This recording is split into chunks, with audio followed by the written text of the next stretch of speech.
Welcome to Pi Squared. Today we'll be learning about theoretical probability.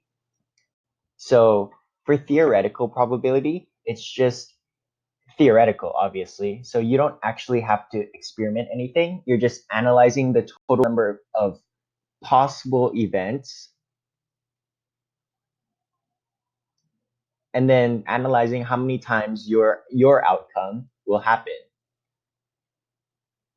For example, you have a fair-sided coin, so heads and tails, and you want to flip it, say, 100 times.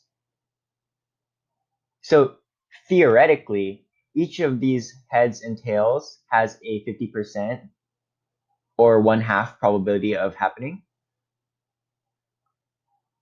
So out of 100 events, theoretically, there should be 50 out of 100 heads and 50 out of 100 tails. So there would be 50 heads and 50 tails. So you always want to make this ratio match this ratio here. So 50 out of 100 matches 1/2. So then you know that 50 outcomes will be your theoretical probability if you flip a coin 100 times. Now, if we look at, like, say, four-sided dice, 1, 2, 3, 4, and it's a fair die. So each of these is going to have a 1/4 probability of happening. So if you roll this dice 100 times, one of the probability that one occurs will not be 50. It's going to be 1/4, right? So you have to make sure this probability is the same. So 100, then you multiply everything by 25. So you multiply this by 25. So you find out that there's a 25 over 100, which is the same as 1/4 probability. So there's going to be, theoretically, 25 ones. And if there's 25 ones, there's going to be 25 twos and 25 threes, etc., right? So theoretical probability is what's going to happen if you do it, but it's not always this way, right?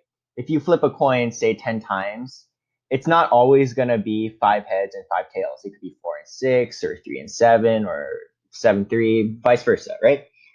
But in probability, if you do this event lots of times, say you did this, you flipped the coin 1,000 times. So you flipped a coin 1,000 times. So you flipped a coin 1,000 times, right? So then it might not be exactly 500. It might be like 499, 501, or 490, 510. But the thing is, 490 over 1,000 is a lot closer to 50% than, say, right here, 4 over 10 is.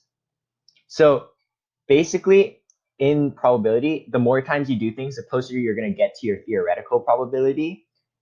It's something called the law of large numbers, but you don't need to really know that right now. But as long as you need to know that your theoretical probability is just analyzing the total number of outcomes and the likelihood of it to happen out of the total, and then making sure this ratio stays the same whenever you do it more times. So as long as you keep this ratio the same, you'll always be able to know your theoretical probability of when something's going to happen, how much something is going to happen, no matter how many times you flip it. Okay? So if someone tells you to flip the coin 500 times, you just know that you have to keep the ratio the same. So it's going to be 250 over 500.